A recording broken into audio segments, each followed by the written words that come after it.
The old traditional tango was very boring. There have been no changes in that music for at least 40 or 50 years until I come in.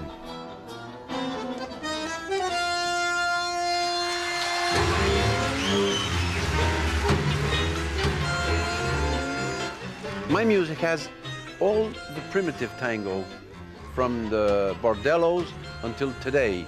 You can hear it underneath. On top of that music, you can hear good music. I try to do good music, but underneath that, I think it's in my blood that I'm a man of tango. I feel I am surrounded by Astor Piazzolla. Sometimes I feel I am surrounded by my father, but to me, Astor Piazzolla is one thing and my father is another. I'm a great admirer of Astor Piazzolla, but I am not a great admirer of my father.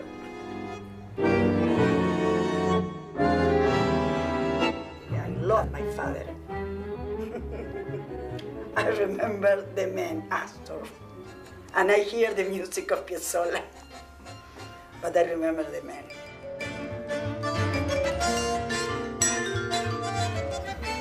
Astor was the best bandoneon player that's ever played the instrument. He was the virtuoso performer as well as composer, and he was a dynamic band leader. There really is a psychological and emotional depth that you don't find necessarily in contemporary music. And I think overwhelmingly the impression it leaves with an audience is of this emotional depth, really, and a sort of darkness, you know, there's a darkness at the heart of the music. It gets under your skin. Jazz musicians say, you know, it's wonderful, it's world music, classical music. What I love about the music is that he is claimed by everybody to be one of theirs.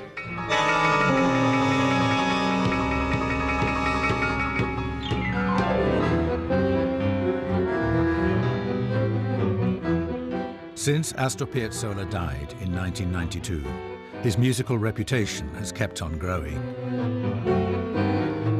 But as a composer, he is difficult to place. So in all the record stores, CDs of his music, played by himself and others, can be found under many headings, from classical to jazz and world.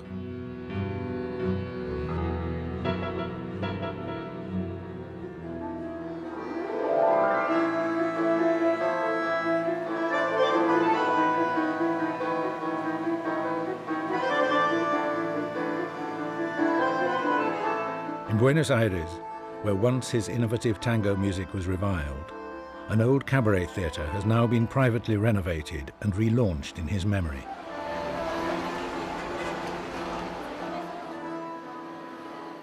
Attached to the cabaret are a restaurant, museum and souvenir shop.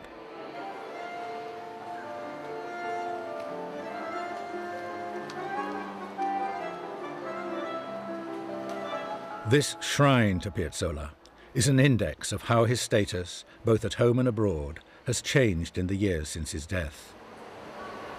Many photos and memorabilia have been loaned by members of the family. This bandoneon is from my collection, so it belongs to my father. He played with this bandoneon in Germany. It was the last trip he made. After that, he was sick. So I love this bandoneon, and I'm very happy to have this place. There were cabarets here long ago. Gardel was here singing, and now it's Piazzolla. So if you see the ceiling, it's marvelous. It's the face of my father. Among the mugs and T-shirts are copies of Piazzolla's biography, written by the late English writer Simon Collier and his Argentinian co-author, Maria Susana Azzi. One day, my friend, Simon Collier, said, well, I'm thinking of writing a biography on Astor Piazzolla. It can be a collaboration, a joint venture. And I said, well, yes. So we started to work, and it took us 4 years to complete this book. There are 240 people interviewed. Through Piazzolla's family, friends and musical associates, this film biography explores the life and work of a brilliant musician and complicated man who challenged and transformed the traditional world of tango. Pero aquí está Buenos Aires, un refugio cosmopolita de América, un crisol de multitudes, una nueva y maravillosa... Traditional tango developed as the musical expression of a uniquely Argentinian cultural brew, mostly European, but spiced with elements from Africa and the Orient. Astor's grandfather, Pantaleon, was among the waves of Italian immigrants who arrived at the end of the 19th century. A sailor and fisherman, he settled south of Buenos Aires in the fashionable ocean resort of Mar del Plata. His son Vicente married Assunta Manetti in 1918, and their only child Astor was born 3 years later in 1921.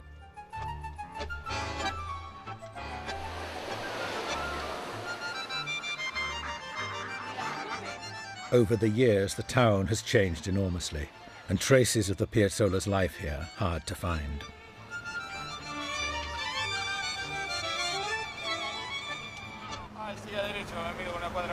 Gracias. We're approaching the place where Astor was born. Here. He was born here. Unfortunately, the house no longer stands here, but there is a plaque, a little landmark. When Astor was 4, the family moved to New York. His father had relatives there and went in search of a better life. Vicente's passion was motorcycles, but he earned his living as a barber. And during Prohibition, Vicente's brother used Astor as a decoy when ferrying bootleg whiskey in his sidecar. A plaque now marks where the family lived on the Lower East Side. Vicente Piazzolla loved tango music, and one day, finding an old bandoneon in a junk shop, he bought it for his son. This is the first bandoneon. And how rare were bandoneons in New York then? That's why my grandfather bought it, because he never saw a bandoneon in New York. And he saw this one and he bought it. It's small. I think it's for kids, so small. My father gave it to me when I was 9 years old as a birthday gift. So since I'm 9 years old, I'm playing it. It has a left hand with the low notes.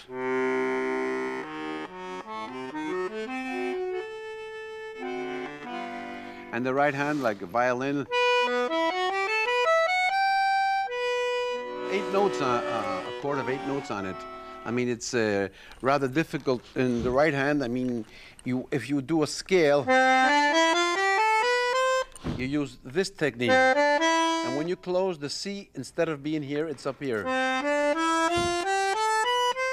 It changes. And in the left hand, it has 2 techniques completely different from the right hand.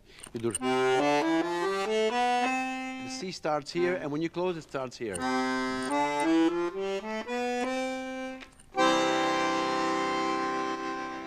So it's very diabolic. I mean, the person who's interested in learning this instrument must be a little out of his mind.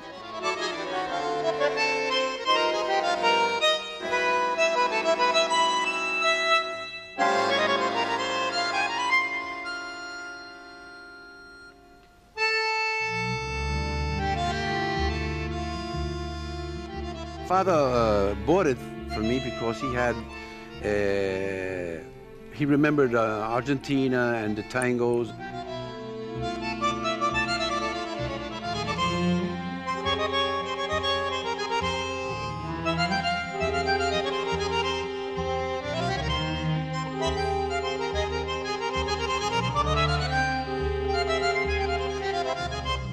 On one occasion, young Astor's skill on the bandoneon caught the attention of a well-known Mexican mural painter. And Astor, he was a kid. And Diego Rivera did the drawing with carbon, It was an accident. You see it? Here is the D, and here is the R. Diego Rivera. But it was another, this time musical encounter in New York that proved more significant.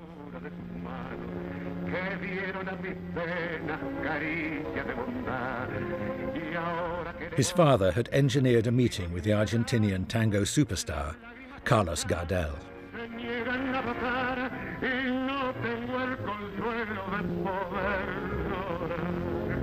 A great Argentine singer came to New York City, and I worked with him. I played in the films of Carlos Gardel. Astor's movie debut lasted all of 12 seconds.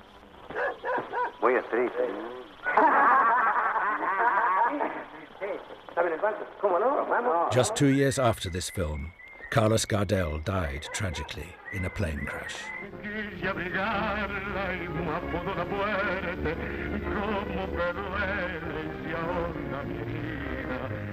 He was a traditional, but he was very much avant-garde. He had a very modern feeling of singing.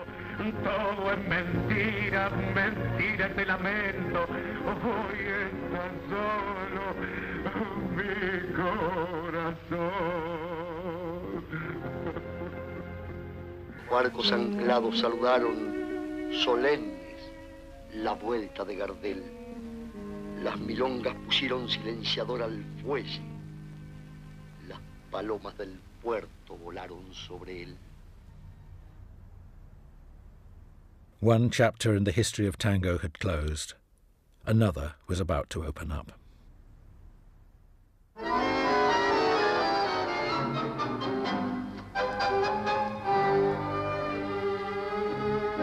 Nostalgic for his homeland and a victim of the Great Depression, in 1937, Astor's father decided to quit New York and return to Mar del Plata with his wife Asunta and their teenage bandoneon-playing son.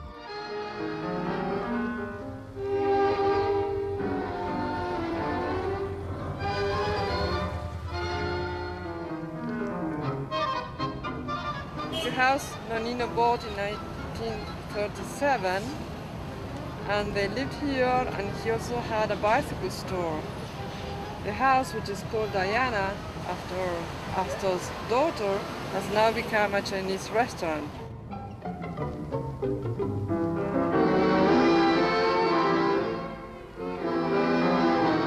After Gardel, Argentina's most popular and respected tango bandleader and composer was Aníbal Troilo. At the age of 18, Astor joined him as a bandoneonist and arranger. In time, his arrangements began to cause problems. And Troilo was always telling him, well, please don't add any more notes to my music because people are not going to like it and won't dance to it. So in the end, Piazzolla left Troilo and he started to do his own music.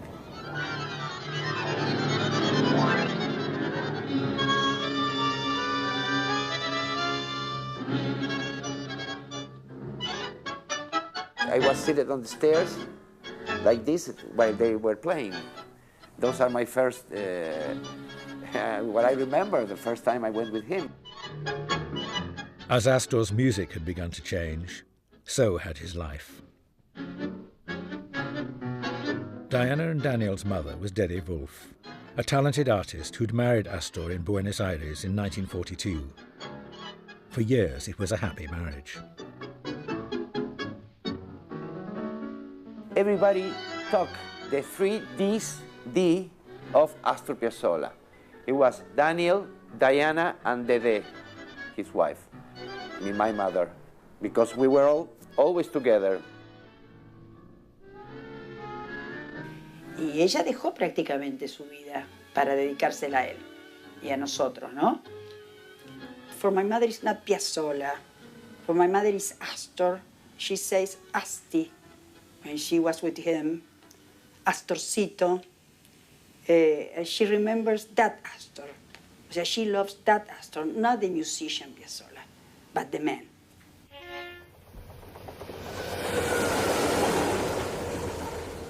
From Mar del Plata to Buenos Aires was a 250-mile journey across flat pampas. For 15 years, the family home was a small apartment in Asamblea. I get very nostalgic when I see this number, 1276. It was the number of the first house I lived, and the place where we lived 14 years old with my father. I was very happy, and I think my father was very happy. All the music he wrote, you can see the way he was, for the way he was composing. When he was with my mother, he was trying to be perfect in so many ways. I remember, this very nice music. I remember Prepárense. Prepárense is a music that he make here in this house. Prepárense, it has to do with, you will be what I'm going to be. My father say, prepárense para lo que venga. In 1954, Diana and Daniel were left for a year with their grandparents in Mar del Plata, while Astor and Dede went off to Europe. Astor wanted to leave tango behind and become a classical composer. And a music scholarship gave him the opportunity to go to Paris as a pupil of Nadia Boulanger. It was so important because Nadia Boulanger was the woman, was one of the most important women in my father's life, because she was the one that told him, this is the way you must go. When Nadia Boulanger analyzed my music, she could find maybe Ravel, she could find Stravinsky or Bela Bartok or Hindemith, but never Astor Piazzolla. So she wanted to know what I was doing. I was ashamed, but at last I told her, look, Nadia, I play tangos. And she says, I love tango.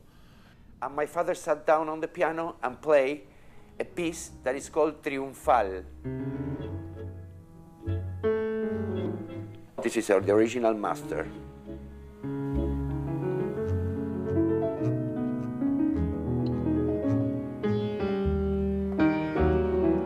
I always say there's somebody in the back of me who just pushes me in life and tells me what to do. I'm sure about that. Nadia Boulanger made me play this tango. I played it for her, and she says, you idiot, don't you know, this is Astor Piazzolla.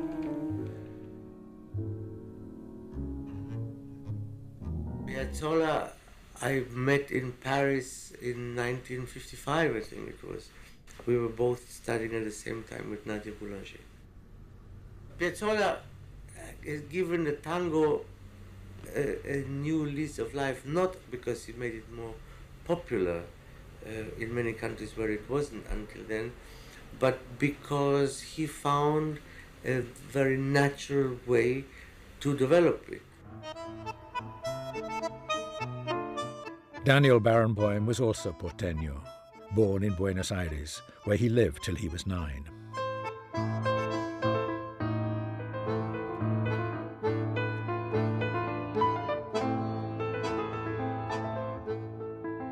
In 1997, he returned there to record a nostalgic CD of famous tango compositions, including several by Piazzolla.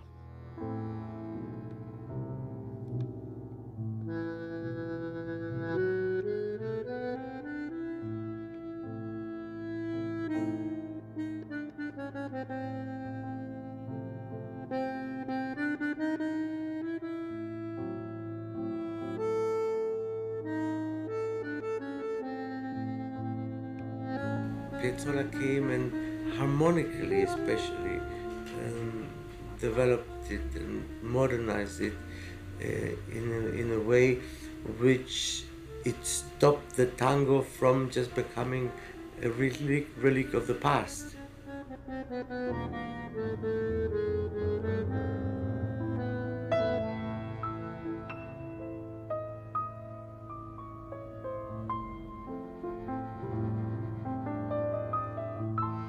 And Nadia Boulanger, she says, this is your music. You could throw the rest of that music away.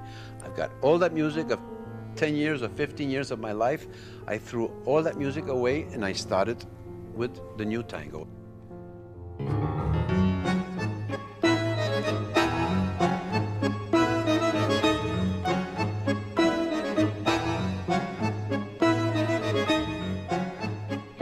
Zero Hour was composed when I used to work in the nightclubs and the cabarets in Buenos Aires, when we used to play till 4 or 5 o'clock in the morning.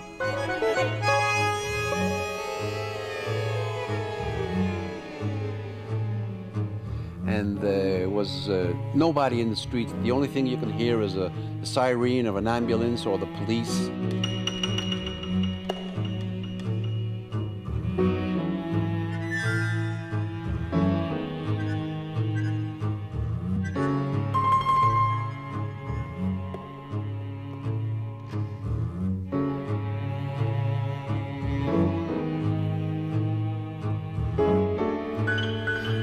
I remember the first record I heard was Tango 0 Hour. That was the first Piazzolla music I'd ever heard. And it just struck me immediately because I couldn't pigeonhole it at all. As soon as I heard it, there's some music like that, you know, you just want to play it.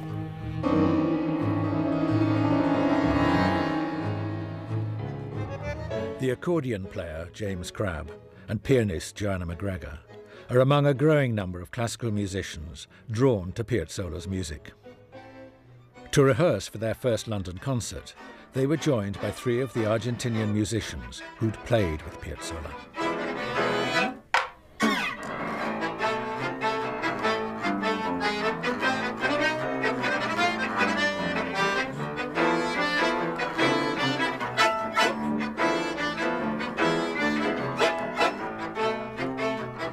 Well, in this case, I was a little anxious because, you know, playing with the great musicians who actually play with Astor Piazzolla, they know the music in and out. And I know that they demand things, but it's always in a very, very nice and sympathetic way, and it's a wonderful way to work.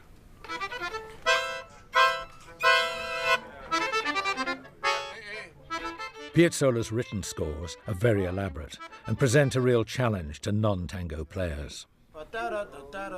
Always. Well, the rhythm that comes back and back and back is the 3 + 3 + 2, you know, so that kind of thing. You hear it in all his music, you hear it fast and you hear it slow and you hear it, and it's like a pulse, it's like a certain kind of heartbeat.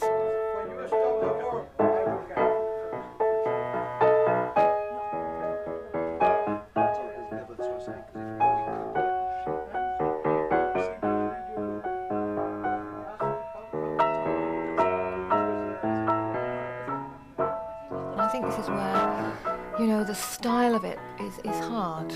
It's hard because it's hard for an outsider, you know. It's something that just takes a lifetime of playing. Está bien ahora. Ahora está bien. Pero antes no. Something funny earlier though. As a violinist, Fernando Suarez Paz was much in demand when Piazzolla asked him to join his quintet back in 1978. Entonces dudé en su momento. Mi esposa me dijo, no, si siempre te gustó la música de Piazzolla, ¿cómo vas a decir que no? Pero que yo gano mucho dinero, el dinero no es importante. El dinero no es importante, lo importante es la música. Mi esposa me empujó.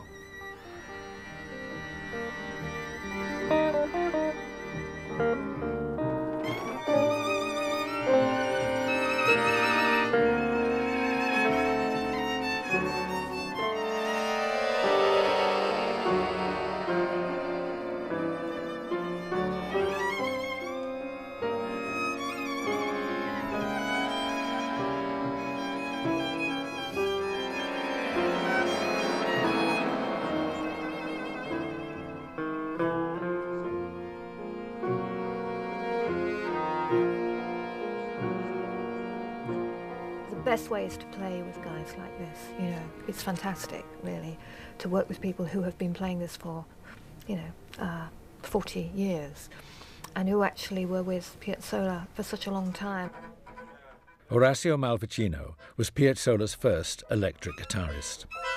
I was at the beginning and the end. With Astor, I was more or less 40 years, from 1954, when we began with the Buenos Aires Octet.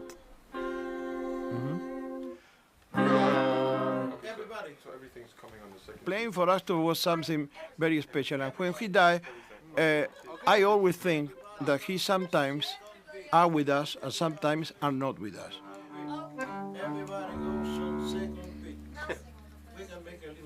Today, we were playing at the rehearsal, and the first time I told to James, the first time he was not here, he was upstairs. But the second time, he was here, and we played completely different, and everything was so warm and so wonderful that it's something very important for us.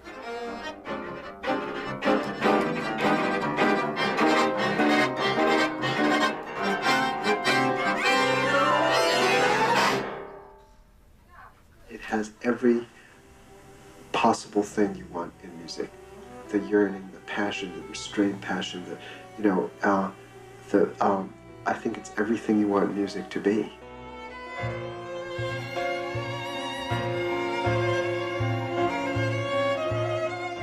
Yo-Yo Ma's 1997 CD was an earlier very successful collaboration with some of the people who played with Piazzolla. I went to Buenos Aires and met some of the musicians that worked with him, and that was when I completely fell in love with the music.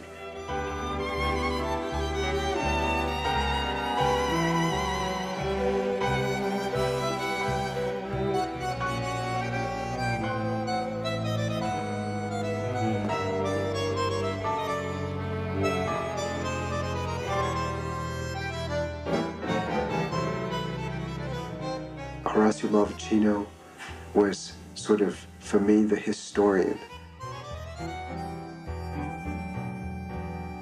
The cello must be a very big and important cello, like Yo-Yo Ma. We did the record with Yo-Yo Ma, then with him and with Fernando, and we won a Grammy. But it's difficult to get somebody like Yo-Yo Ma, you can imagine.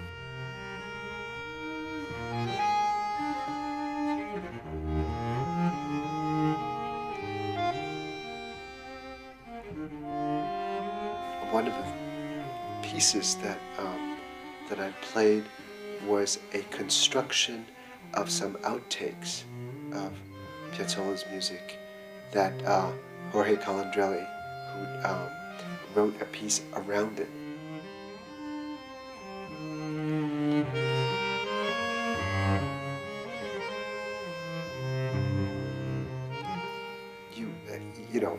It's kind of strange, but I got to play with him through the technological means, but playing with him meant actually feeling his breathing and his pulse, and so there was a physicality to that part of the recording that was rather remarkable.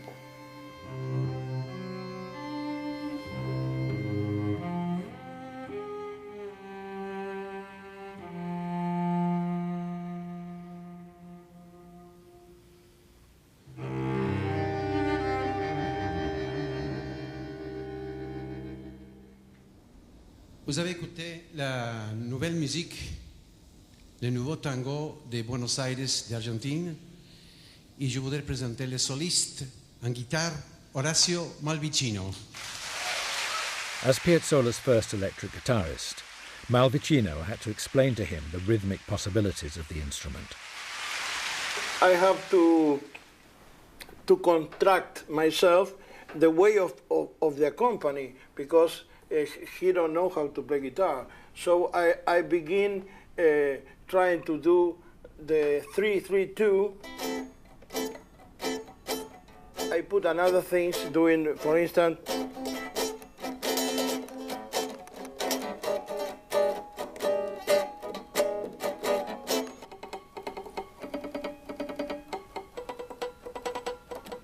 and trying to do like the Brazilian.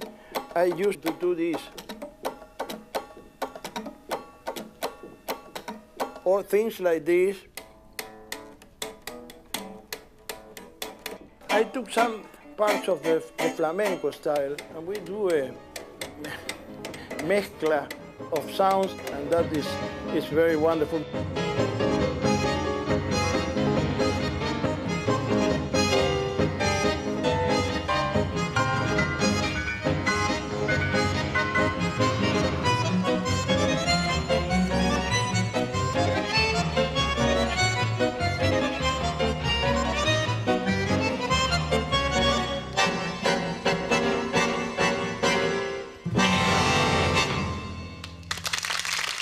At the beginning, everybody said that that was no tango, and of course, it's not tango, but not traditional tango.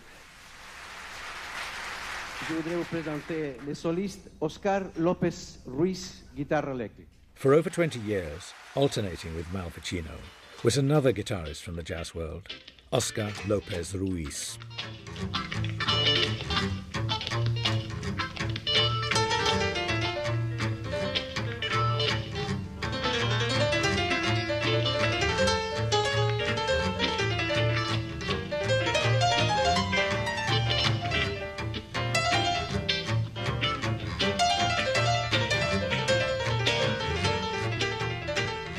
He fought with the traditional musicians who were against him, you know.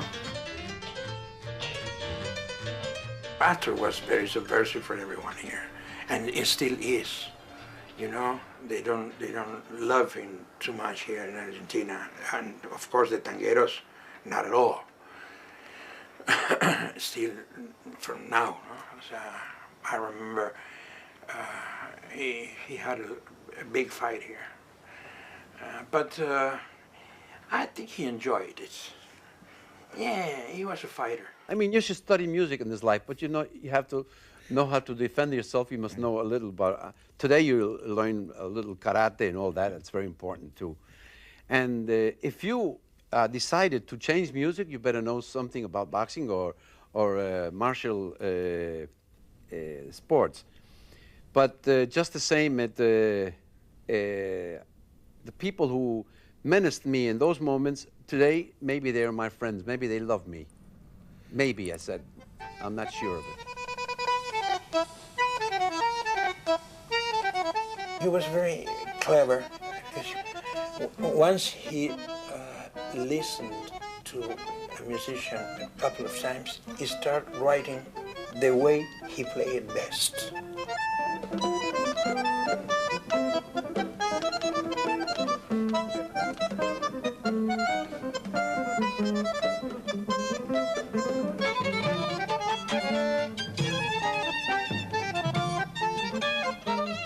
López Ruiz has written a personal memoir of Piazzolla, its title taken from Piazzolla's famous Ballad for a Madman. Buenos Aires. No me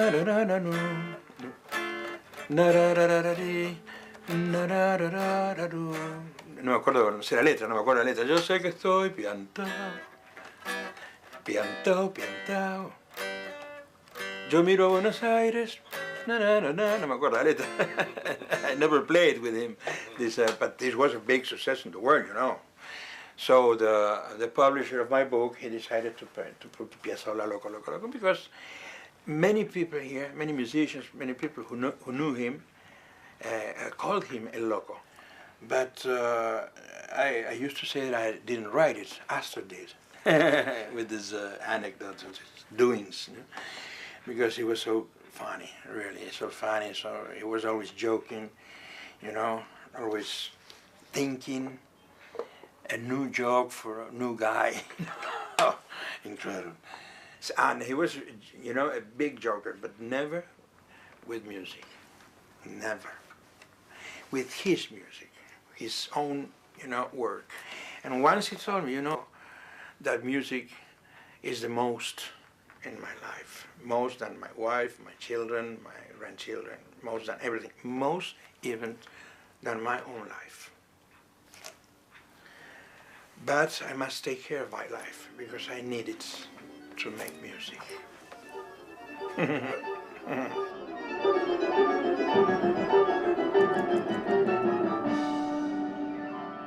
In 1964, Piazzolla took the provocative decision to introduce a percussionist into his tango orchestra.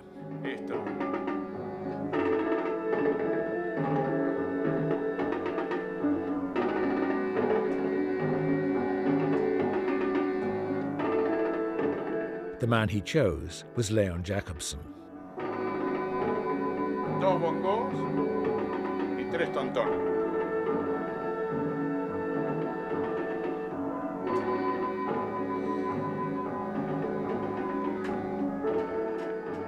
But Piazzolla had chosen Jacobson sight unseen.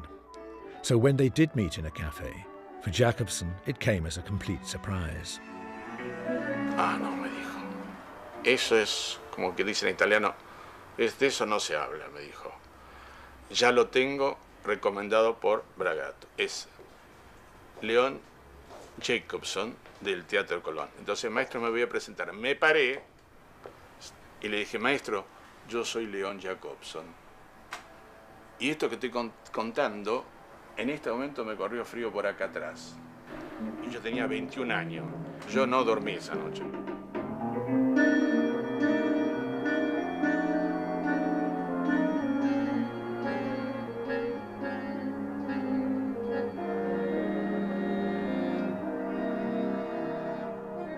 La música de Astor, sí, tiene cosas percusivas, absolutamente, porque inclusive él en su forma de tocar, y este es un país que ha dado grandes bandoneonistas, pero Astor tenía un toque especial que a mí siempre me cautivó, que es ese staccato. Es una palabra italiana que staccato significa destacado.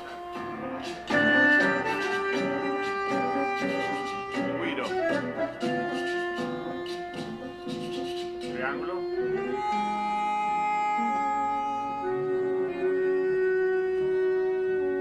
Arte puro.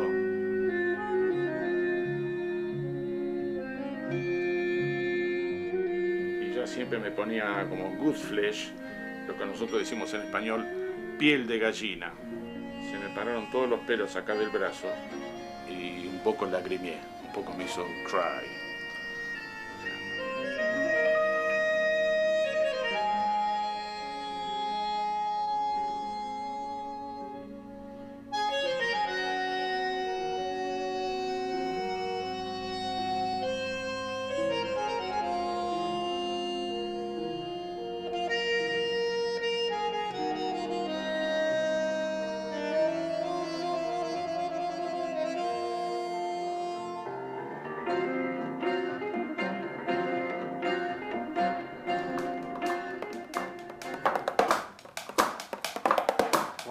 When I did that, it just blew. Having first used a classical percussionist, Piazzolla then chose a jazz drummer, Enrique Zurdo Reusner. El famoso Zurdo Reusner, que ya es también un hombre que viene del jazz y que ya está metido dentro de la música de Buenos Aires. Y después ya venían cosas escritas así.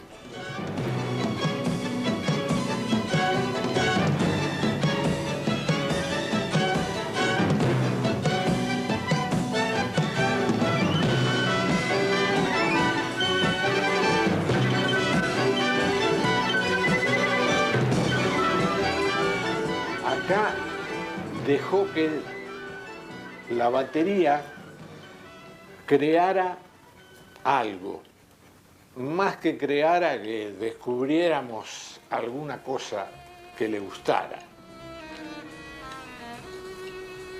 It made me walk and think, y no era fácil para mí. Él tiene en su música momentos muy melancólicos, muy lentos, donde va todo muy en cuatro, pero a veces tiene un cierto dramatismo. En un momento dado, yo tocando uno de esos temas, agregué un golpe en el tontón grave, y él se dio vuelta y me dijo, eso. Y para mí fue como si se abrieran las nubes y saliera el sol. Fue maravilloso.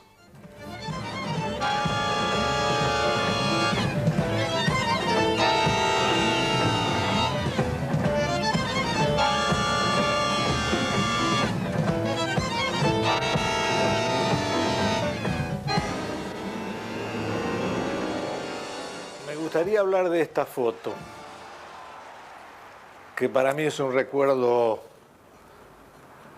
muy impresionante, porque esta foto estuvo tomada en los ensayos para tocar con la Filarmónica en el Teatro Colón.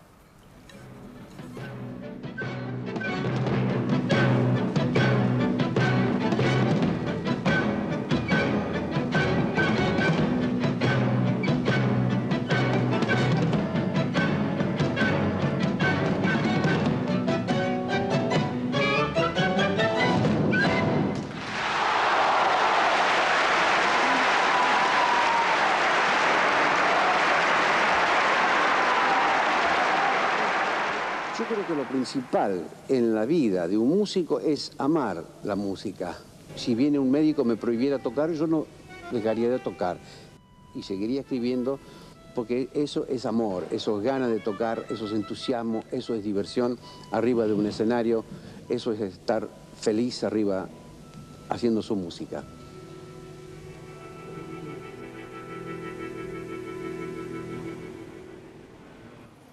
Back in 1958, Piazzolla's single-minded musical ambition took him to the United States for the first time since his childhood.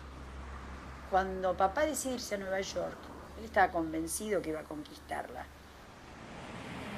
In pursuit of this dream, Astor uprooted his 2 teenage children and wife Dede to a bleak apartment on New York's Upper West Side. Papá ya decía que estaba todo preparado allá, todo listo, había alquilado un departamento. Y cuando llegamos no había nada. Ya estaba el departamento vacío, no tenía un mueble. Y mamá dice, bueno, vende todo. Y fue dolorosísimo para ella porque ella es una mujer muy apegada, es muy parecida a mi hermano, a las fotos, a los objetos. Tuvo que vender todo lo que en la calle Asamblea tenían. Fue un dolor terrible, ¿no? And my mother never went outside. My mother never learned English. And in New York, he begins to have panic attacks. And my father, I think he was very sad in New York because he had to make music that he don't like. And we live with not much money. Very many problems there. Zero cash in the house. At home, he used to buy the soap bars, it's correct, soap bars, and cut it in half, put one in the kitchen, one in the bathroom, the only bathroom. So that's the way we live. But this is a picture taken in New York. Well, he was very funny when he wanted, and he was very tough when he wanted.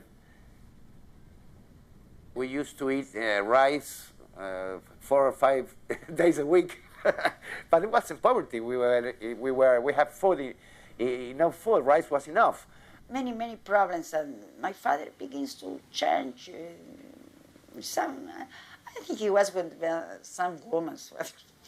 I don't know. In 1959, while on tour in Puerto Rico, Astor received a phone call which changed his life, both professionally and personally.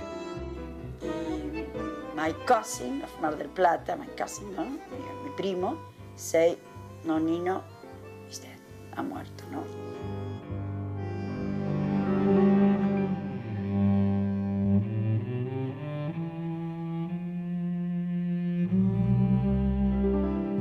Nonino means grandfather in Italian. And my children used to call my father Nonino. So when he died, I wrote this composition called Adios Nonino. That's why it's like a requiem.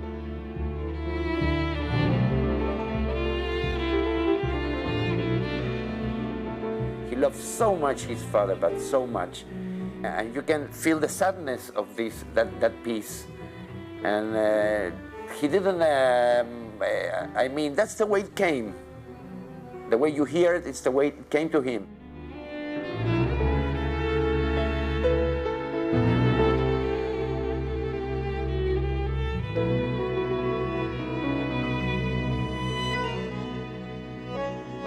When they went back to New York, 92nd Street, he said to my mother, to me, and to my brother, he said, please leave me alone. We respect him very much, tenía mucho. And oh, I am very, today is a day, very difficult day for me. And he began to play music, de marvelous music, muy triste, terriblemente triste. Y his lonely piece la hizo en el bandoneón.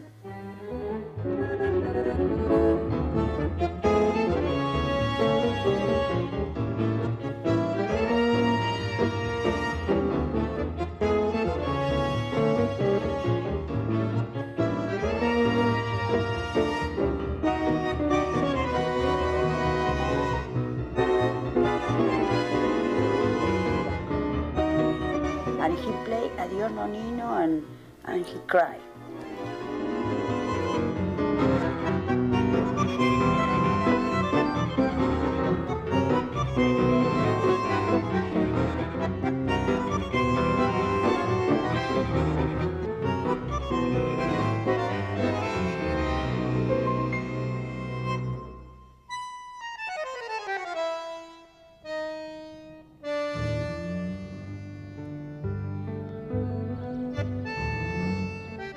Nonino was buried in the family vault in the cemetery of Mar del Plata.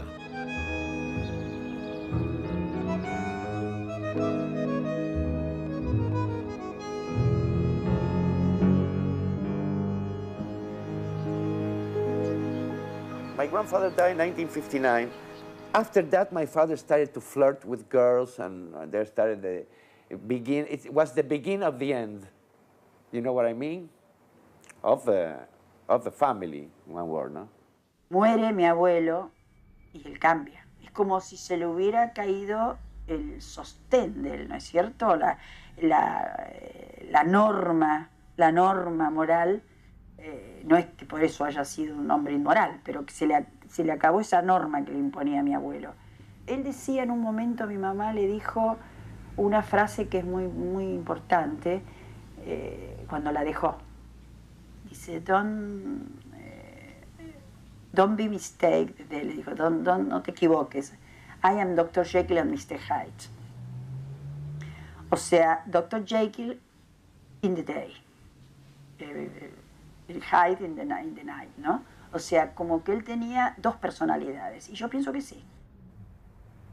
My father always told me one thing, I never look to the past, never look back. I always look forward. That means that when he broke with my mother, he forgot everything in the past and just look ahead. I don't like his thinking. Cuando él se fue bajo esas escaleras, que yo nunca me olvido de la calle Entre Ríos donde ella vive, y dijo, me voy, y nosotros le preguntamos, ¿qué? Ah, bueno, hasta luego. Dice, no, me voy para siempre. I think being selfish is something horrible. And that was his religion, being selfish. I hope you understand what I'm trying to say. But it never affected your admiration for his music? Never, absolutely. Astor rompía estructuras, destruía paredes, estructuras, para seguir camino con su música. Y sí, era un loco, pero un loco lindo. In 1968, Piazzolla began a 7-year relationship with the singer Amalita Baltar. Por 6 o 7 meses a París. Gracias a la invitación del Mozarteum argentino. ¿Llevan el tango a Francia ustedes? Bueno, Astor ya estaba en Francia y he hecho grabaciones en Francia hace ya algunos años. Según la mujer que tenía al lado, él escribía. I mean, and he wrote all the music he wrote in that period was, for example, all the baladas, all the music, singing music. All the music he wrote for a singer was because he was in love with a singer. Buenos Aires, abril de toda mi tristeza. Queridos árboles y amadas chimeneas que dan la sombra y dan la nube de mi barrio. Mi dolor ha inventado el dolor de otra cruz en la misma raíz.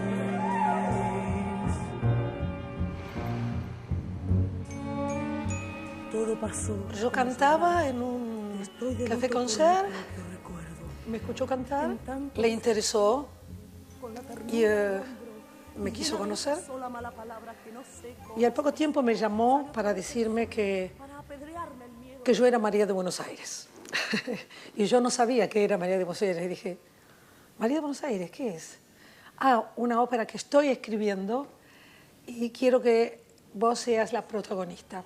Bueno, ok. Así fue, muy sencillo. Nos dolía al principio y no al fin. Según él, mi voz era muy dramática. Y a un balcón doloroso a mi voz, pónganle 2 lutitos de hollín, la sombra de María. The libretto was written by the Uruguayan poet Horacio Ferrer.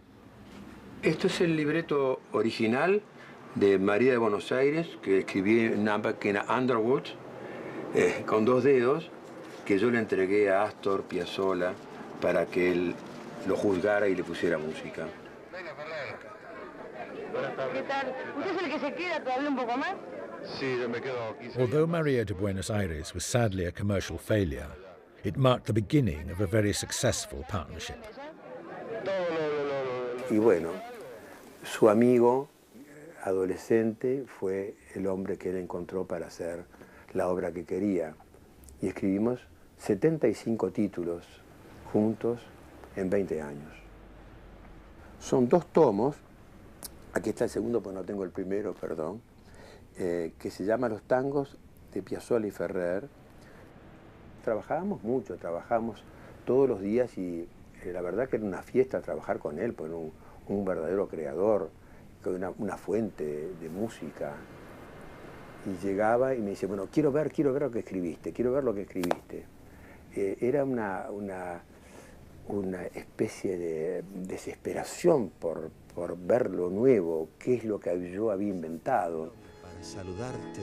Out of this close collaboration came a distinctive fusion of poetry and music. Ya sé que estoy piantao, piantao, piantao. ¿No ves que va la luna rodando por Callao? Que un corso de astronautas y niños con un vals me baila alrededor.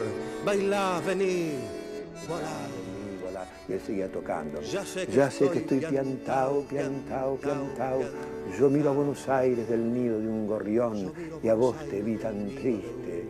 Y cuando yo dije que a vos te vi tan triste, dejó de tocar y me miró y tenía los ojos llenos de lágrimas.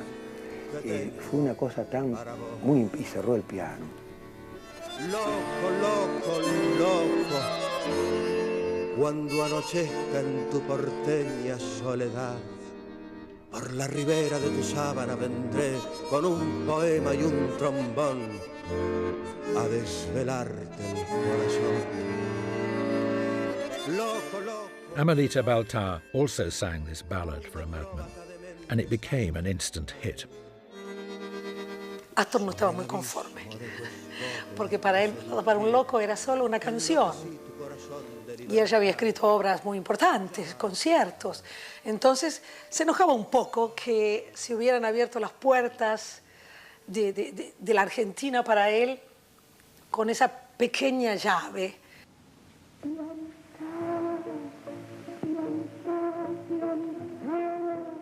A unique archive fragment preserves the power of the performance, if not the quality of the sound.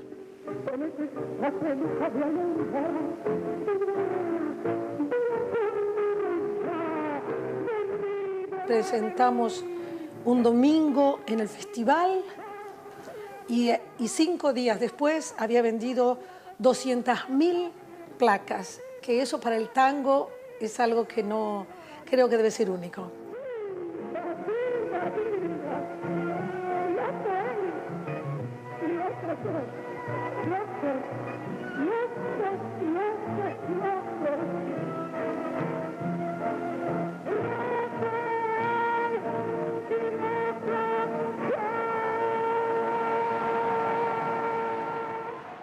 When Piazzolla broke up with Amanita, his life and music changed again.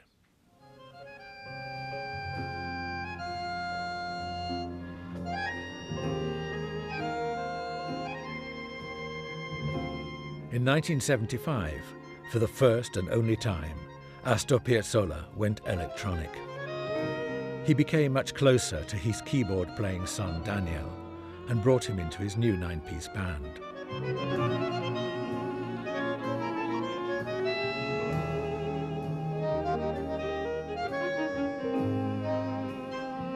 I play with my father's synthesizers and org with the Octeto Electrónico, with electronic octet. It's one of my professional's most happiest moments, professional moment, really.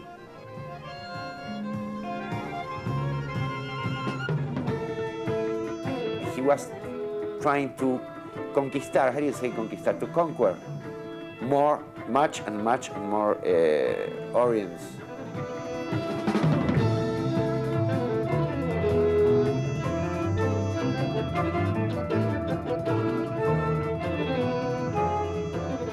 We were not only father and son, we also were best friends.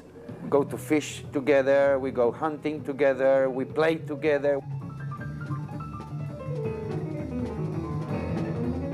The drummer was Zurda Reusner. I think that was one of the best times for Daniel with his father. Did his father respect his playing? Oh yeah. Yeah, if not, he wouldn't be there. Not with Astor. Orazio Malvicino played lead guitar.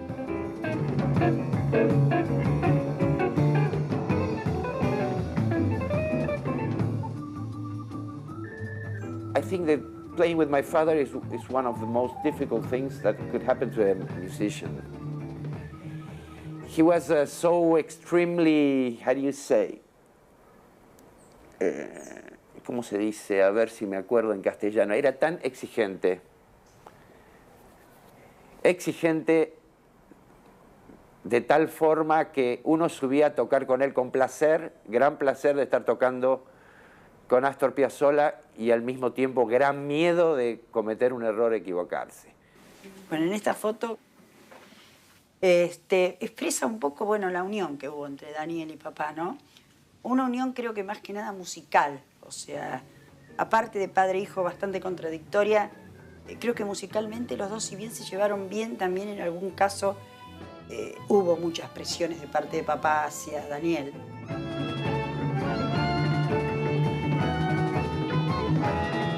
Piazzolla's electronic phase lasted less than 2 years, and towards the end of this period, Daniel was displaced in his father's affections by the woman who would remain with Astor for the rest of his life.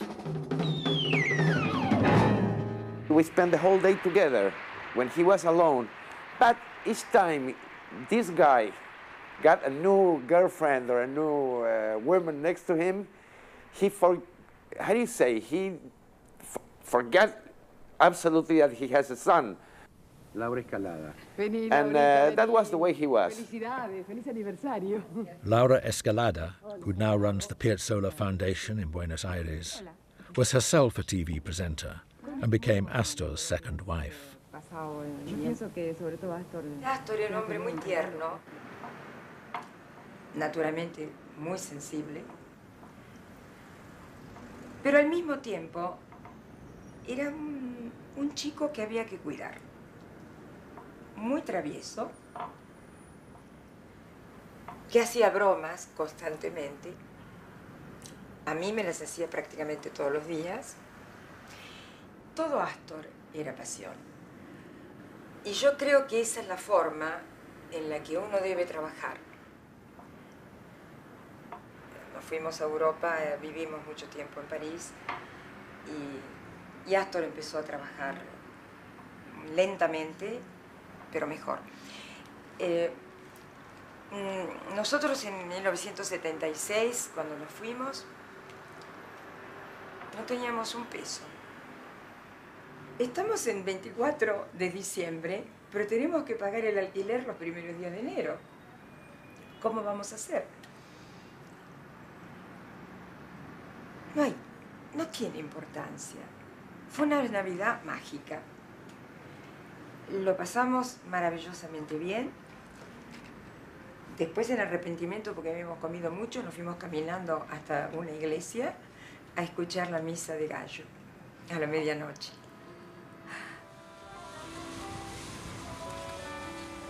Astor and Laura's favourite place to stay in Paris was on the Ile Saint-Louis near Notre Dame.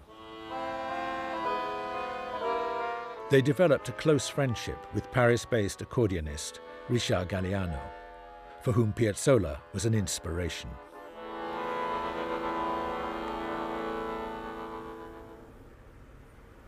Voilà, alors en fait, ce morceau, c'est un morceau de ma composition qui s'appelle Dévoilier et que j'ai composé après avoir beaucoup écouté de disques de Piazzolla. Que la première fois qu'on a donné cette chanson à l'Olympia en concert, Piazzolla était dans la salle. Vraiment une amitié très forte s'est construite à partir de là. Et je crois que notre trait d'union, c'est beaucoup de notre origine italienne à tous les deux, puisque Astor était originaire d'une famille italienne, de Trani en Italie. C'est le même cas pour moi, c'est la région de Rome, de Perugia. Et aussi ce rapport à la chanson. Moi, j'ai toujours adoré la chanson française, mais la chanson en général. Et Astor a écrit de très belles chansons, par exemple comme cette très belle chanson qui s'appelle Chiquiling de Baching.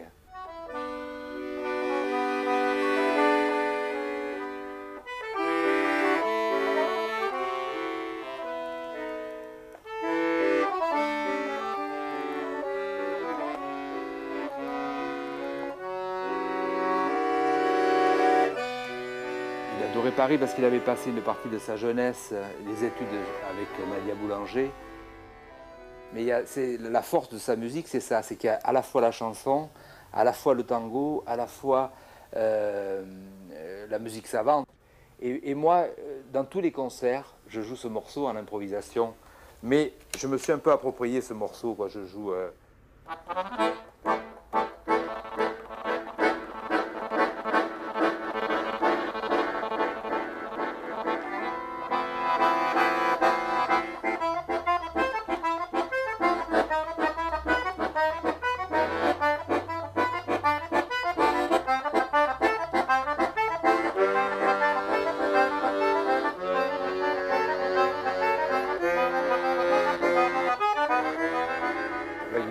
Piazzolla Forever, je suis rentré dans les arrangements, dans la musique, et là j'ai vraiment mesuré tout le travail, tout le choix de chaque note, l'importance de chaque note.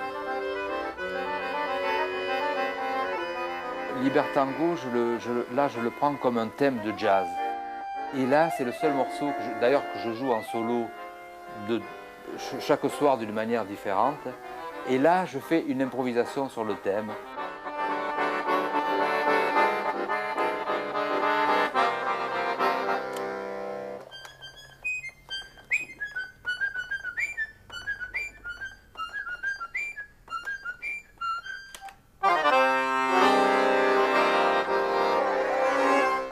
C'est à peu près ce que je fais sur scène. J'ai réduit un peu le morceau, mais c'est un morceau magique. Parce que je crois qu'il y a quelque chose de magique à l'intérieur, qui est très lisible, très direct pour les gens.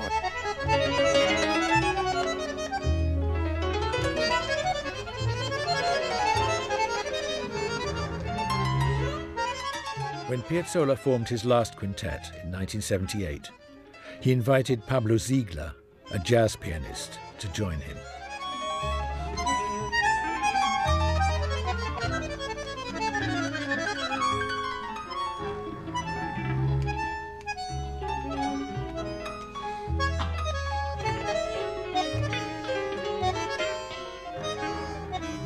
Piazzolla gave me a bunch of music papers, and I had to study in my house during several days and weeks because it was a lot of music.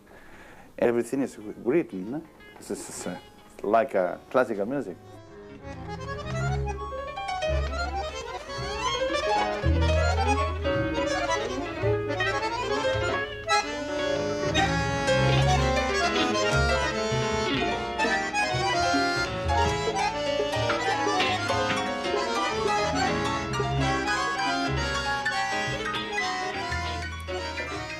It's a very personal music. He really changed everything because the fusion between classical and classical from Stravinsky, from Bela Bartok, Stravinsky for some kind of harmonies, no?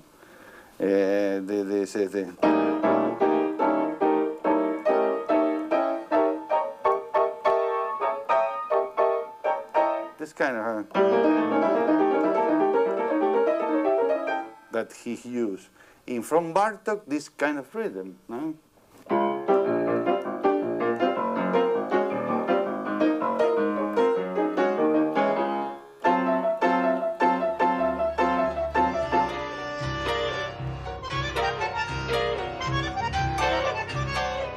From the first rehearsal was a very special chemistry, no? Between us, and really worked that combination that Piazzolla did. Two guys from the jazz side, no? Two guys from the tango side. No?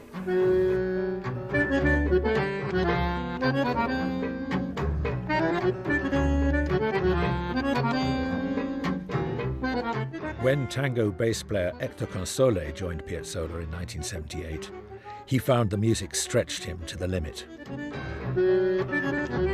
Estaba muy preocupado con la música, que era bastante complicado. Yo venía de trabajar en otros grupos y nos enfrentamos con Astor y ya era otra cosa, era bastante complicado, ¿viste? Formar ese quinteto nos costó 4 o 5 meses más o menos de trabajo intenso.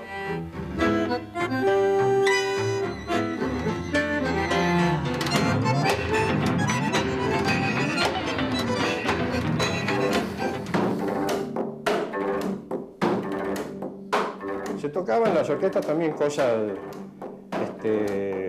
muy exigidas para contrabajo, pero no tanto como Astor.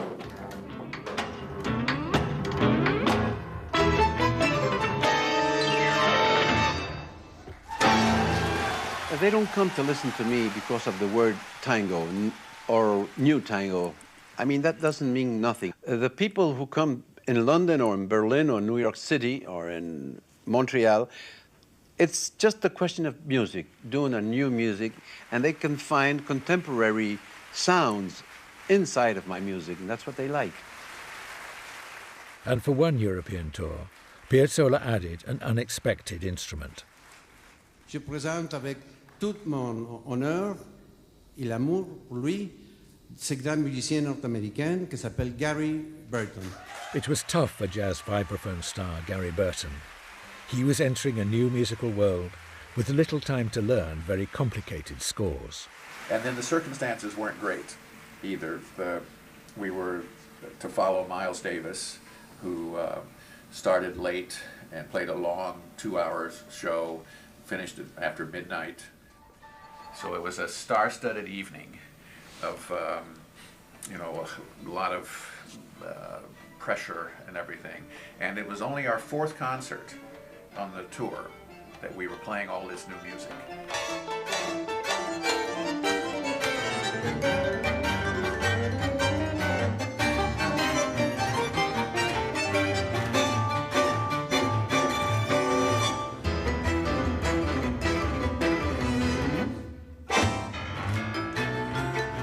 When was the last time you saw this video of Montreux?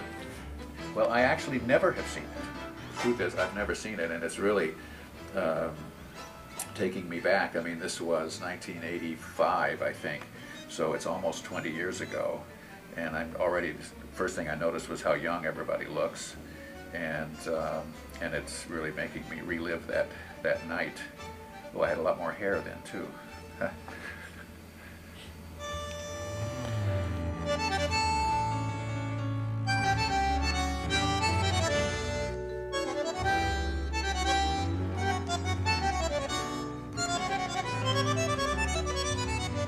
He'd written all this music, and none of us had really had a chance to learn it or play it. Piazzolla wrote very, very difficult charts, like this, for vibes. And Gary was studying like a crazy, because Piazzolla wrote like chamber musician, everything.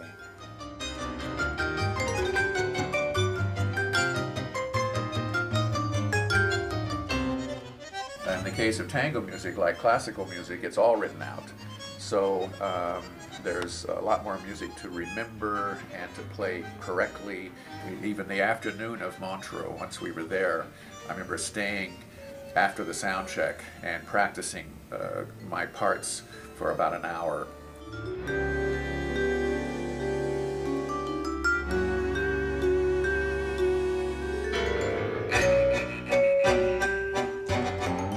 And Gary studied very much all the things of Astor. He learned so much about the rhythm of Astor and the way of improvisation that is outstanding.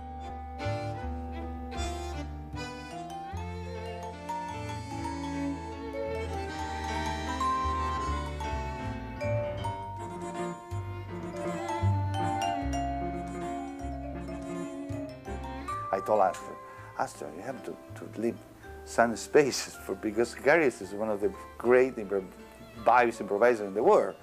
He has to demonstrate his ability about this music. You know? No, but I like that he learned my way, blah, blah, blah, blah, blah, blah. Okay. What I write is written, everything, 99%. Improvisation is falling with jazz music, and I don't like to make a competition with jazz music.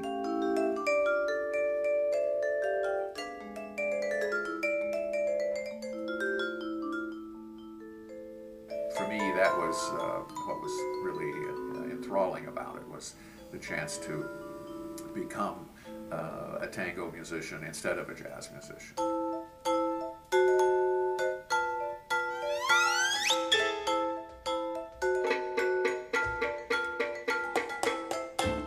Astor's case, he wanted me to improvise, but he didn't want me to play typical jazz improvising. He would have little spots in the music. He would say, there, do something in that measure, or during that few seconds there, add something. And in fact, one time I hit the music stand by mistake. You know, I was flailing around and I hit the music stand. It made a big black sound, and Astor said, yeah, do it, do more, which really cracked me up. But he loved it. That was the kind of thing that they all did as a matter of routine.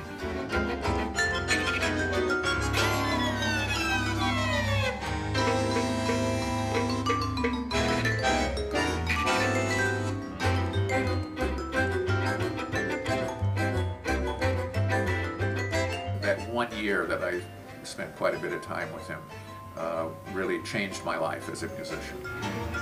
And I felt I had really crossed paths with one of the handful of genius musicians that was around during my lifetime, and so I'll always remember it.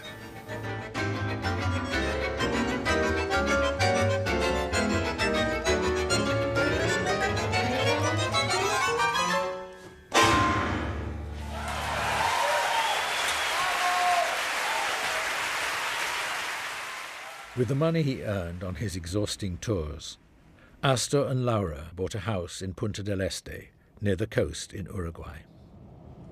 We are here at Punta del Este, where Astor used to come every summer. and he stayed for 2 months. And this is a very quiet area where he owned a house, and he would invite his friends, and some of them would stay at the house. Buenos días. ¿Podemos visitar la casa? Esta era la casa de Astor Piazzolla. Muchas gracias. Él disfrutó mucho esa casa, y en esa casa, como ya teníamos más de una habitación, era más grande, escribía a la mañana, siempre. Desde las 8 de la mañana, hacía un break, un mediodía para comer algo, y estudiaba de una manera muy extraña. Él nunca tocó el bandoneón en casa. Punta del Este, bon, ben là, c'est Laura avec le petit York, toujours. Astor adorait les animaux, hein. C'était leur enfant. Astor à Punta del Este aussi. Ça, c'est dans la correspondance, il nous envoyait des photos. C'était vraiment une amitié très belle et vraiment qui s'est arrêtée brutalement avec la mort d'Astor, quoi. Each dog that my father had, each dog has a piece of music. And each woman also.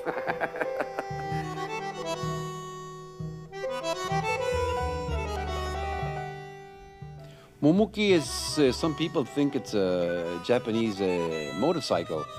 It's not. Mumuki is how I call this two feminines in my life, my wife and my dog Flora.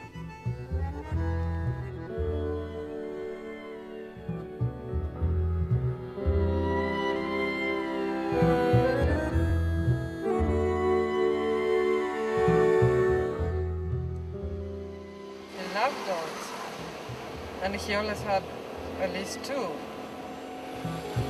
Sometimes he traveled to Paris and carried his dogs with him.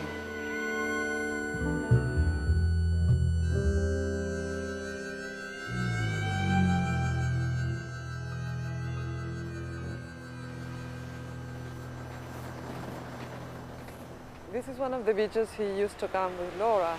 He loved to swim. He had a passion for the sea.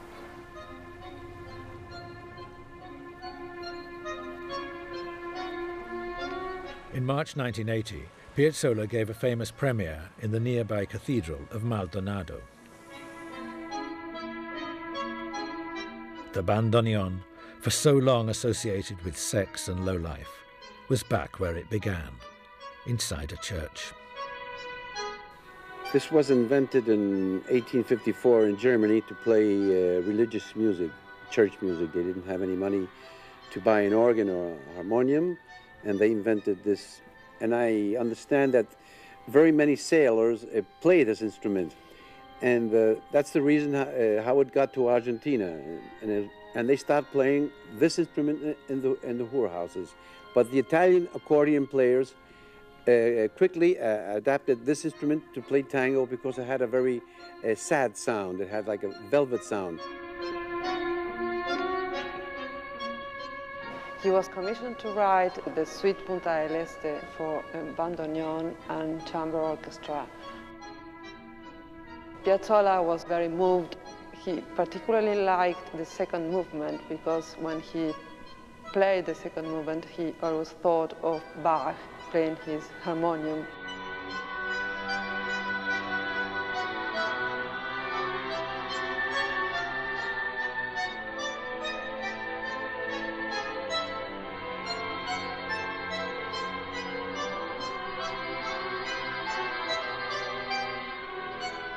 He was a religious man, and he became more religious in some stages of his life, particularly when he was married to Laura Escalada.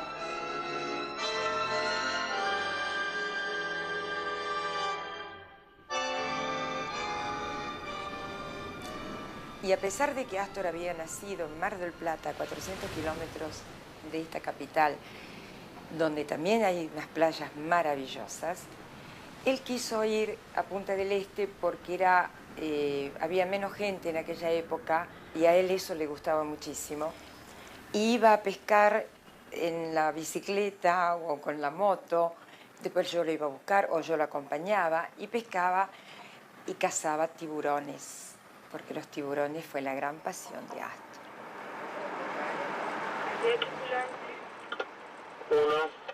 Several times a week, Astor hired Dante Rinaldi, along with his boat, for all-day shark fishing trips.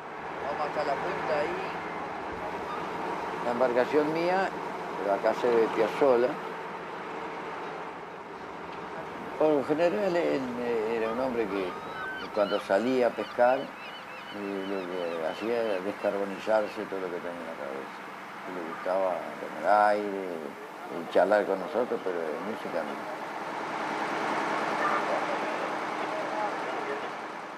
Si yo solo tengo la probabilidad de sacar yo con las 4 cañas. Y si llevo invitados, resulta que sacan ellos y yo no saco ninguno. Entonces, no llevó más a nadie, iba solo. Fue un recuerdo muy lindo para mí tenerlo, como yo lo tuve casi 10 años saliendo a pescar conmigo. Y parece que estábamos más en el agua que en tierra. Estábamos pescando siempre.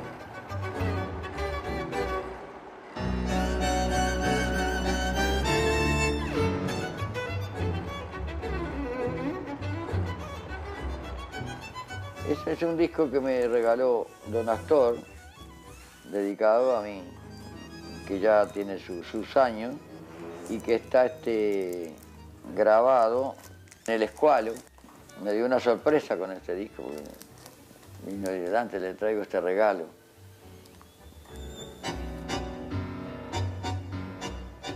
Squalo means shark. If you close your eyes, you are fishing a shark with that music.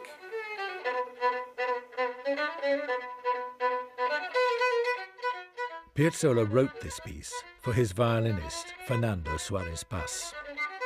Me dice, esto lo escribí para vos con todo amor. La verdad que no se nota el amor, pero le salió mal el chiste porque resulta que es una obra muy tocada.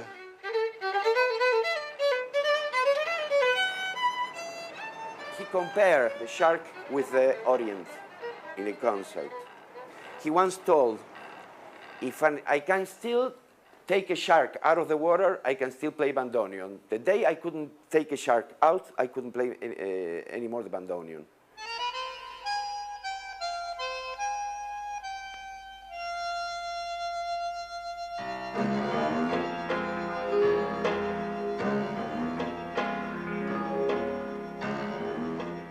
Piazzolla wrote many scores for mostly inferior films. In 1985, he was persuaded by the Argentinian director Fernando Solanas to compose the music for what turned out to be a multi-award-winning movie.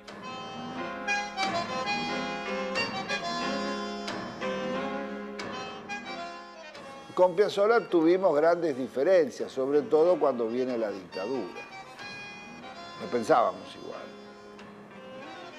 Piazzolla era un genio musical, pero el pensamiento de Piazzolla, social y político, no era el más avanzado que digamos.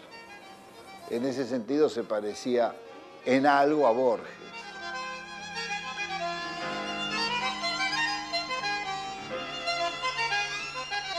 Que a pesar de sus opiniones, ¿no es cierto?, y de sus equívocos, logró expresar la angustia, la melancolía, la nostalgia, la melancolía, la depresión tan típica del hombre porteño, del hombre de la ciudad de Buenos Aires o del suburbio.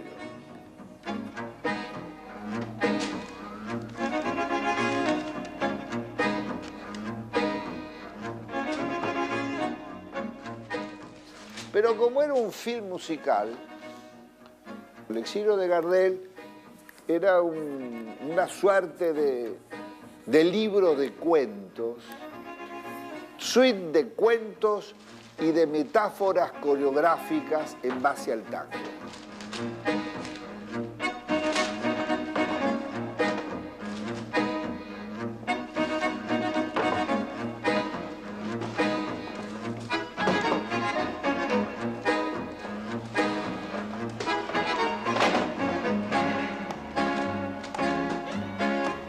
Yo te la puedo hacer la música la semana que viene.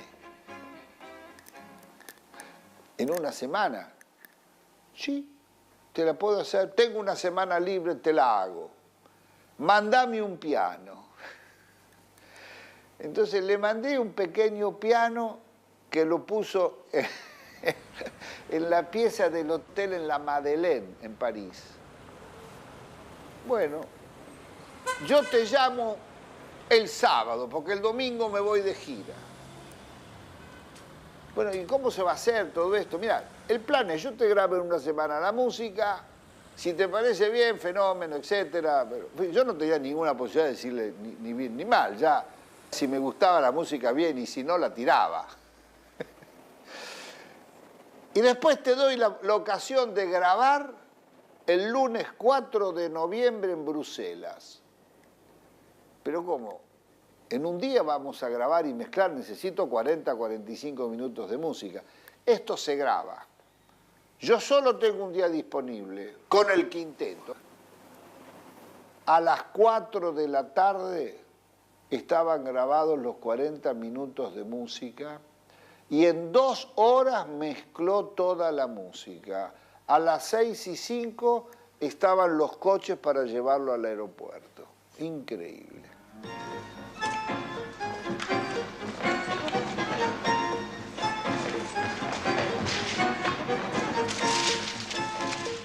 One of the compositions was called Tangedia. We say Tangedia, it's a mixture of tango, tragedy, and comedy.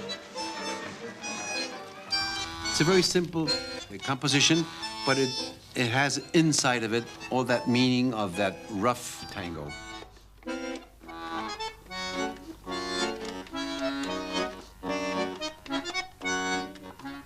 More or less.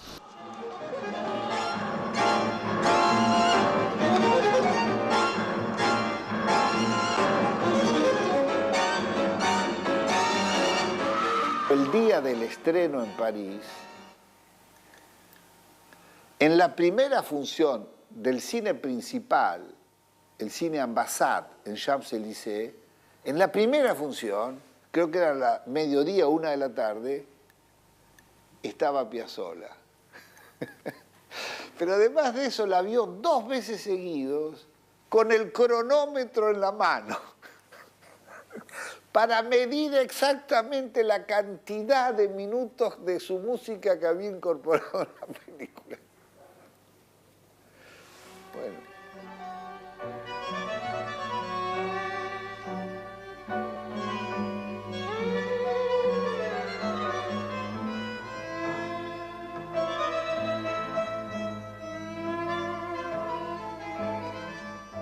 I love that my father wrote the music of those films, because those films represent the exilio and the situation of many Argentinians out of here and in this country. In 1976, Diana had been a victim of the military coup by generals of Argentina's armed forces. She and her husband fled their brutal 7-year dictatorship and went to Mexico. In 1979, she was appalled when her father, returning from Paris, accepted a lunch invitation from the ruling junta's General Videla. My father was very contradictory, muy contradictorio. Un día es de derecha, otro día es de izquierda. No era un tipo claro políticamente, pero yo, cuando me entero de eso por los diarios, Astor Piazzolla almorzó con Videla, yo solamente sé el dolor que sentí. Le hablé y saqué una nota, yo era periodista en El Sol de México y en el Excelsior, yo trabajaba en el Excelsior, diciendo que nunca voy a perdonarle a mi padre que haya comido con quienes me echaron a mí del país. Daniel became further estranged from the father he'd once been so close to. There were so many problems in those years that when we met each other, we didn't know how to react or say, what can I call this guy? I say, hello, Papa, give him a kiss, and embrace him, and he felt the same. He didn't tell me what he felt, but I know he felt the same. He didn't know how to react with me. But I gave an embracement and I kissed him. And instead of saying, hi, Daniel, he told me, do you like my tie? he didn't know what to talk about. We didn't know what to talk about. It's incredible. Later, Diana was reconciled with her father when he came to see her in Mexico City. She began interviewing him on tape for a book that became a kind of novelized version of his life. O sea que había que aceptarlo a papá como era, entenderlo como era, porque aparte, si vos escuchás la música y escuchás la historia esta que yo te estoy contando, yo creo que la música y la historia de él tienen todo que ver. Su música, digamos, es un poco la expresión de lo que él era realmente, ¿no?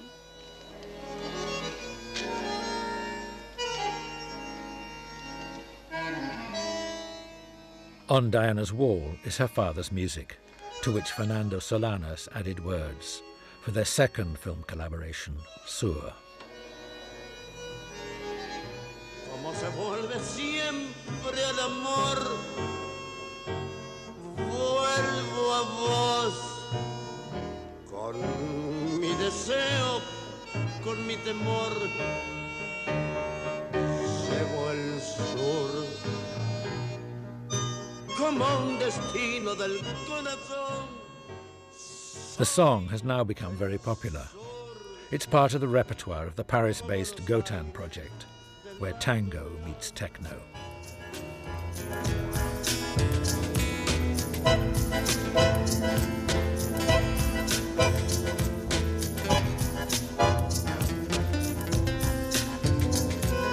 Soy del sur, inmensa luna, cielo al revés, mojo el sur, el tiempo abierto y su después. The beginning of the Gotan project started with this track, with Vuelvo el Sur. And I proposed to Christophe Eduardo to make a cover of this track, because maybe it was one of my favorite tracks that I knew before, from Piazzolla. And so it's a film soundtrack. And we love film soundtrack. Te quiero sur. The visual aspect is really important in our show. Te quiero sur. The images some of them are old images from tango culture, also from Argentina, and some are filmed, dancers that are filmed.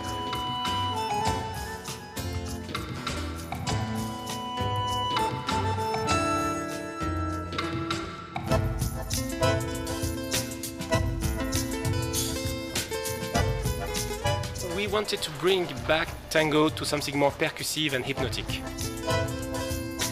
We wanted to do something in between all the traditional concerts to the DJ culture also.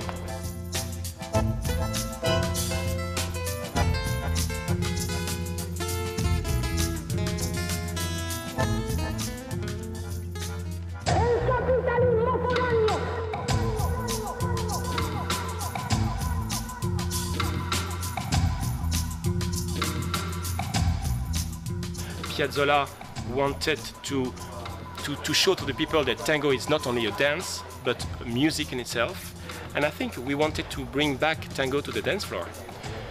After the first show that we've done in London at the Royal Festival Hall, the title of the review was Clubbers and Tango Dancers Unite.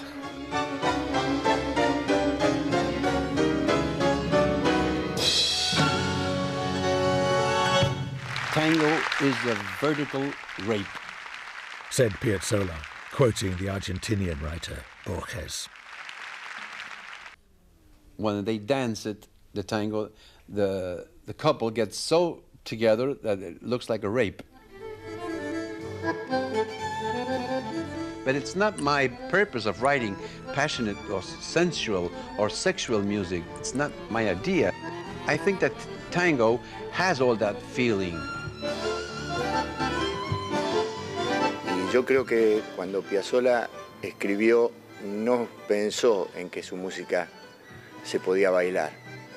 Hoy la música de Piazzolla se baila en casi todos los ballets del mundo y se pueden hacer espectáculos como el nuestro, donde nosotros hacemos una gran variedad de bailes sobre la música de Piazzolla.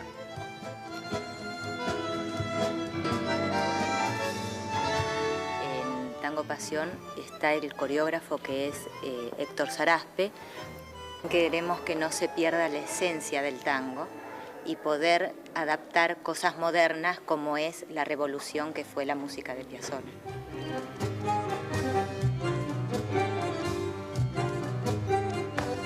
Es la última danza de abrazo creada por el hombre y donde hay mucho contacto físico.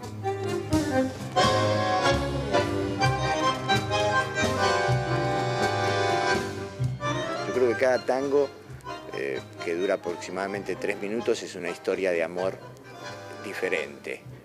Entonces, a las mujeres en general, en todo el mundo, todo lo que esté relacionado con el amor, les gusta.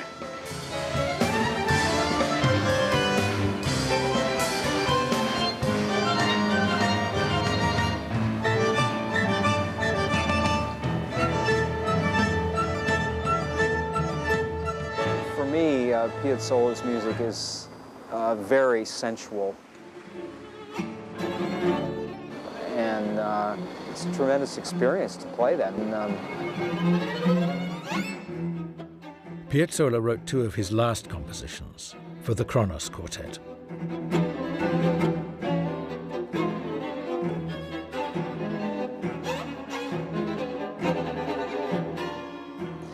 I think the first time that we met him, he had already sent us the score to 4 for Tango.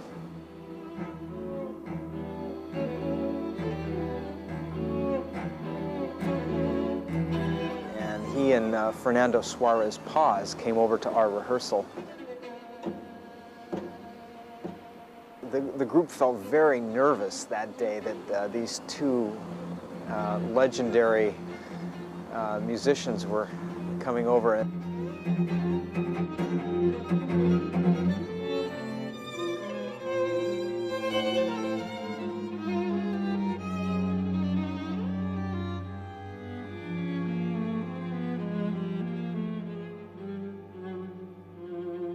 En una oportunidad me llama de San Francisco y me dice: venite para acá porque esta gente no sabe tocar. Y era el cuarteto Kronos.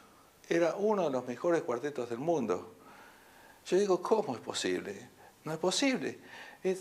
Tocan muy bien, son excelentes. Y me dice, no saben tocar. ¿Y qué pasa? Él escribía todo así como ustedes pueden ver acá. Ponía lija, ponía figuración y a veces no. Ponía tambor, ponía pero ¿cómo van a saber de que lija es esto?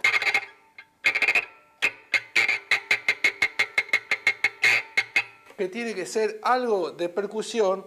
El tambor, como ya les dije antes, tiene que ser percusión también. Y eso no está escrito. Y está escrito, pero a la forma de Piazzolla. And he said, you just do it. And I said, Fernando, not all of us just do it. We need to learn how.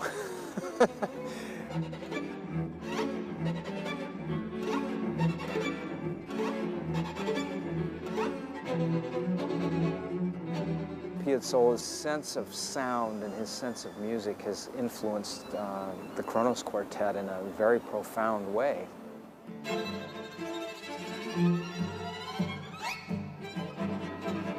When we played together and rehearsed together, he became another member of our group. And it felt like for one day, Kronos had 5 members, and we were fortunate that it was Astor Piazzolla.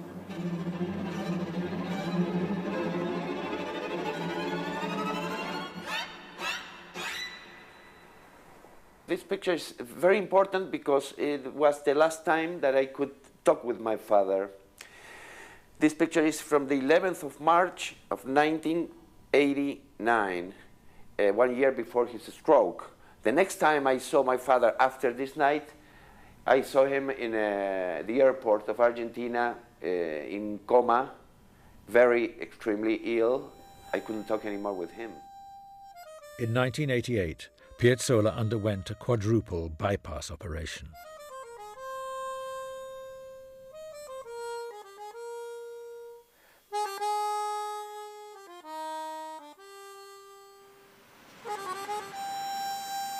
In 1990, on an August Sunday in Paris, with many projects still being planned, he collapsed in the shower while getting ready to attend Mass.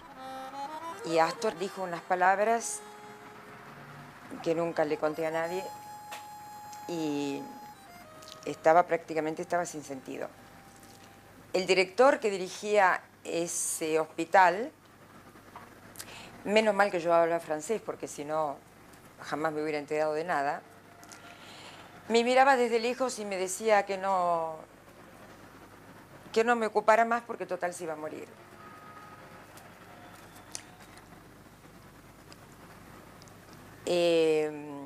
Bueno, Astor y yo habíamos siempre hablado mucho de la muerte porque los dos queríamos las mismas cosas. Morir en Buenos Aires, por sobre todas las cosas.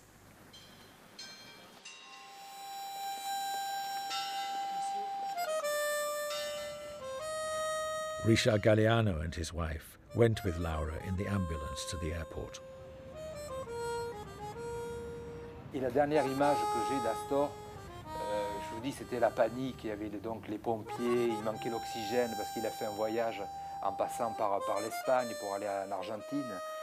Et la dernière vision, c'est donc cet avion qui a décollé avec Astor, en sachant que j'espérais le revoir. Il est parti, mais le miracle de la musique, leur musique est toujours vivante. Piazzolla returned to Argentina in a cabin converted into an intensive care unit on the orders of the president, Carlos Menem. Y estaba paralítico y te movía nada más que la mano izquierda. Como él era zurdo, esas cosas que uno tiene en la vida cuando ama mucho a una persona, yo tenía la esperanza de que a lo mejor, como era zurdo, iba a poder seguir escribiendo. Pero no fue así. Ironically, Piazzolla's last months brought father and son together again. I became his guardian. I mean, I became his doctor. I did everything for him. I'd rather speak in Spanish, if you don't mind, Mike. Can express myself better. Entonces, al principio no hacía nada cuando yo entraba, pero a medida que pasaba el tiempo se ponía contento cuando yo entraba a la habitación y, bueno, yo lo cuidaba, me abusaba de él porque le daba besos, lo abrazaba, cosas que a él nunca le gustaron, que lo abracen, que lo toqueteen mucho. Y, bueno, estuvimos casi 2 años, 23 meses yo cuidándolo hasta que Astor falleció el 4 de julio de 1992. That's the end of the story.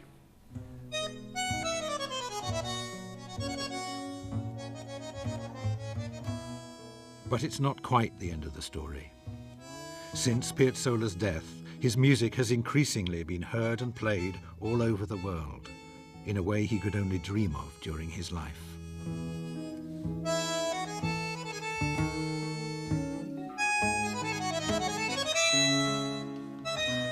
There were people that loved my father and people that hate him. That day everybody loved him. In the cemetery, and after when we took him to the place where he's resting right now, was contrabajissimo sounding for all the cemetery. I think it's one of the most beautiful pieces that he wrote.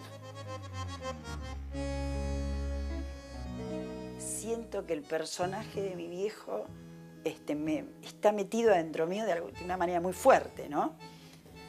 Y me da risa porque dirigiéndome a él le digo, bueno, basta, papá, ya con esto cumplí. O sea, ya te devolví un montón de cosas que para mí yo creo que el mundo tiene que saber acerca de la vida de Piazzolla, ¿no?